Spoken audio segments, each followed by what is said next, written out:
Artificial cloud, बनावटी बादल है कि जो लगातार बारिश हो रही है उसका कारण आर्टिफिशियल क्लाउड ही है, क्योंकि इस बारिश के पीछे सीधा संबंध हार्वर्ड यूनिवर्सिटी और स्पोकएक्स का है। स्पोकएक्स बिल गेट्स की कंपनी है।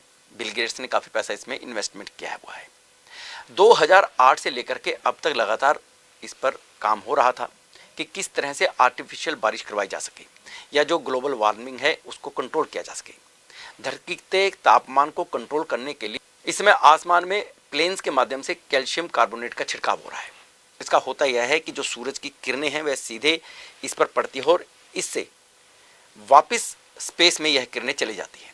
इसके चक्कर में जो पूरी पृथ्वी है उसका जो तापमान है वह कंट्रोल किया जाने का प्रयास किया जा रहा है।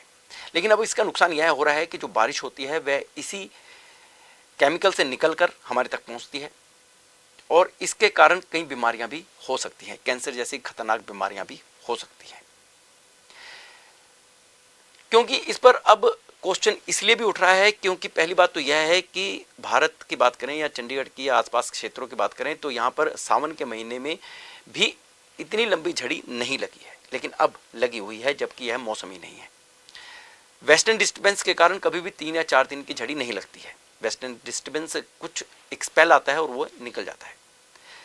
और कईयों की वीडियोस भी ऐसी वायरल हुई हैं जिसमें दिखाया जा रहा है कि किस तरीके से जो बारिश है उसके कारण उनके जो कपड़े हैं उस पर सफ़ेद रंग के दाग बने हैं। ऐसे वीडियो सामने आए हैं।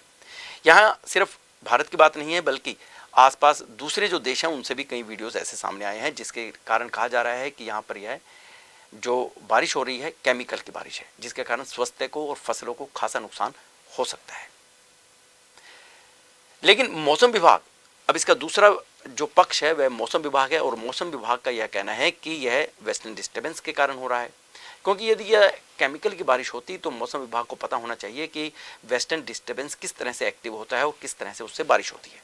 यदि कृत्रिम रूप से यह बादल बनाकर बारिश की जा रही है तो यह नुकसानदेह है ही और मौसम विभाग को इसके बारे में जानकारी होनी चाहिए, या किसी भी सरकार की अनुमति के बिना ऐसा करना भी संभव नहीं है।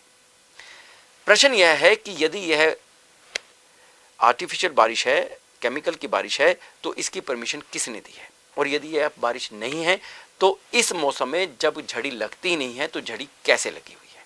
ऐसे कई प्रश्न हैं जिनका समय आने पर जवाब मिलने की संभावना है।